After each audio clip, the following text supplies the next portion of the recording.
In the graveyard. Tom and Sid went to bed at 9 o'clock that night. Suddenly Tom heard a loud noise at the window. A minute later he jumped out of the window. Tom saw Finn with his dead cat beside the window. The boys went to the graveyard. It was very dark. The boys talked very silently. They were afraid of the spirits in the graveyard. They sat down near 3 big trees. Then they heard some noise. The boys did not move. After some time they saw some figures in the darkness.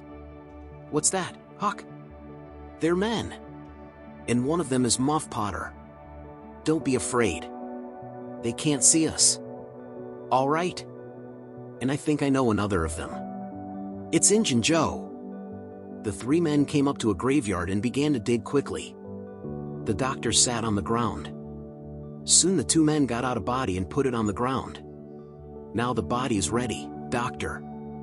And you have to give us $5 more for our job," said Injun Joe. "What? I paid you before," answered the doctor. The doctor hit Injun Joe. The next moment the 2 men were fighting with the doctor. Then the doctor hit Potter on the head.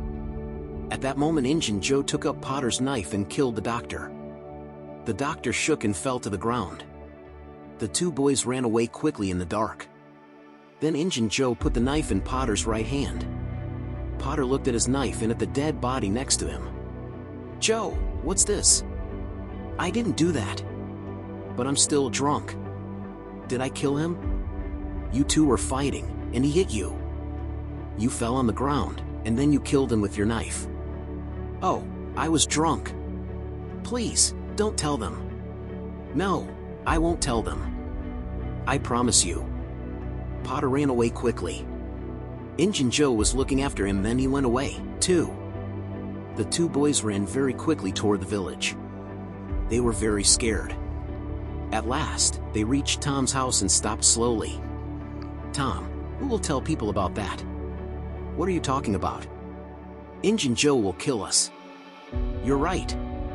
But Muff Potter didn't kill the doctor. It was Injun Joe." "Yes. That's right. But we shouldn't talk about that. Tom, we have to be silent. Now, let's swear." "Yes. It's the best thing to do." They promised not to tell people about the incident in the graveyard. Then Tom went home. He entered the house carefully through the window. He was thinking about the incident in the graveyard and Injun Joe. Soon he fell asleep. Soon his sleep was full of horrors. Jackson's Island. Tom's life became very hard because of Injun Joe. He could not go out of his home at night. He also could not talk to anyone about the incident in the graveyard. He kept silent. Tom was worried about Becky Thatcher, too. She did not come to school often. She was ill. Tom was very sad. Aunt Polly did not know what to do. She tried to cure him, but nothing helped. Then she bought a painkiller and gave it to Tom. And the result was very good. But, in fact, the boy was pouring it into a big crack in the floor. And one day Tom's yellow cat Peter drank his medicine. Peter began to jump and cry all over the room. Aunt Polly was very surprised. Tom was laughing loudly. "Tom, what happened to our cat?" "I don't know, Aunt.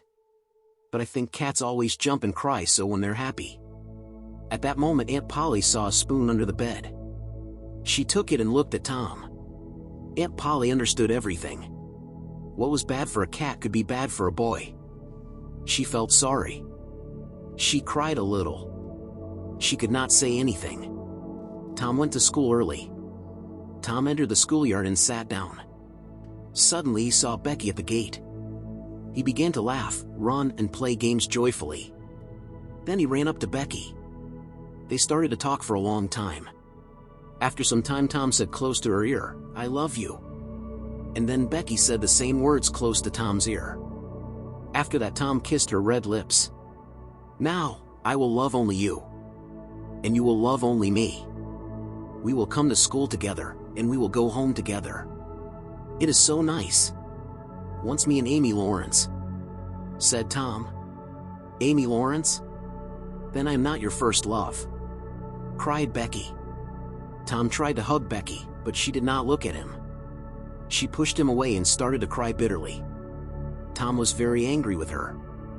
He ran away with his broken heart. Tom made his decision. He wanted to start a life of crime. Sometime later, he met his friend Joe Harper.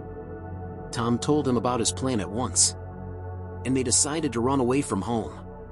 Joe was very sad, too. His mother hit him because of some cream. Joe Harper did not want to go home anymore.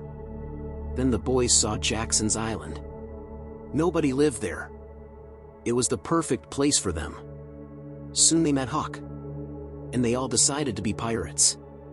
They met at the same place at midnight. Each of them took some food secretly.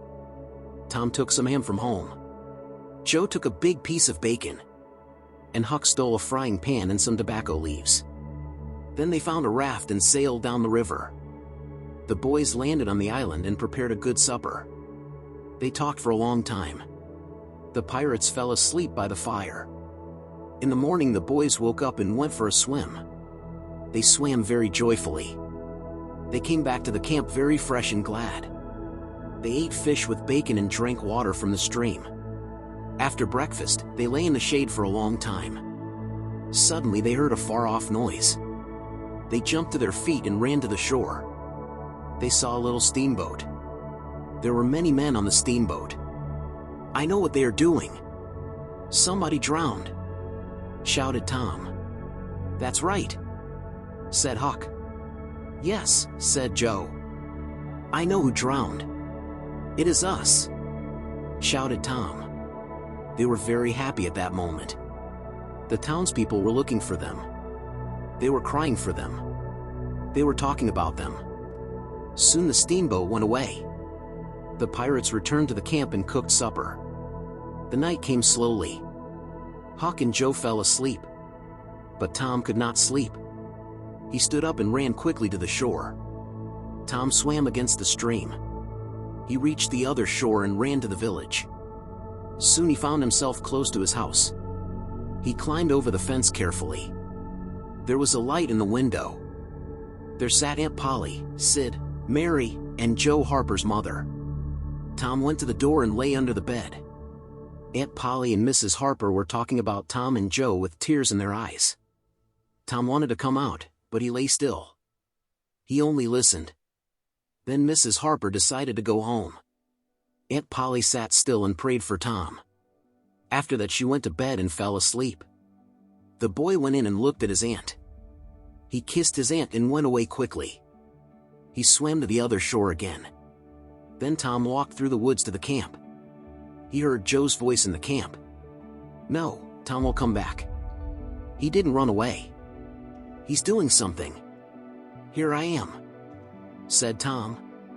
They cooked breakfast and ate it quickly. Tom told them about his night adventures. The next morning they swam in the river and fought together on the shore. Then the boys lay on the hot sand and swam again. They played games the whole time. Soon Joe became very sad. He missed his home. Tom had a secret. That is why he did not want to go home. But Joe wanted to go home that day. Joe dressed himself and went to the shore. Huck wanted to go home, too. "Wait! I want to tell you something," shouted Tom. Joe and Huck stopped and turned back. Tom told them about his secret. The boys became very glad. Then Tom said that he wanted to learn to smoke. Huck made a pipe for him and Joe, but the smoke had a bad taste. Tom and Joe did not feel good. They were very pale. They ran together into the woods and stayed there. 1 hour later, Huck found them in the woods. They were both asleep. The next day they played Indians non-stop. It was a joyful day. But there was no joy in the little village. Mrs. Harper and Aunt Polly were crying bitterly. All the people in the village were sad. Becky Thatcher was very upset. She cried for Tom and was angry with herself. The next morning, many villagers came to the church. Everybody talked about the lost boys. The church was very full. Mrs. Harper and Aunt Polly were dressed in black. There was a sad hymn. The priest prayed for the lost boys and their souls. There was a noise at the door, but nobody noticed it. A minute later the priest raised his eyes and was absolutely surprised. The 3 dead boys were walking in slowly. Aunt Polly and Mrs. Harper ran up to them and kissed them many times. It was the best moment in Tom's life. That was Tom's secret, to return home and go to their own funerals. Tom became a real hero at school. Everybody looked at him. Little boys were following him all the time. But the boys of his age were very envious. Tom and Joe told about their adventures constantly. Soon Becky came. Tom decided not to look at her. Then he noticed that she always ran close to him. But Tom was talking to Amy Lawrence. Becky was very angry with Tom. She wanted to go away, but her feet were still. "I'm going to have a picnic. I want my friends to come to my picnic," said Becky. "Oh, that will be fun." Many girls and boys wanted to go to the picnic. Only Tom and Amy went away and did not look at Becky. At that moment Becky made up her plan. At break, Tom saw Becky with Alfred Temple. Tom did not know what to do. He made a mistake. He did not listen to Amy anymore. He ran away and did not come back to school that day.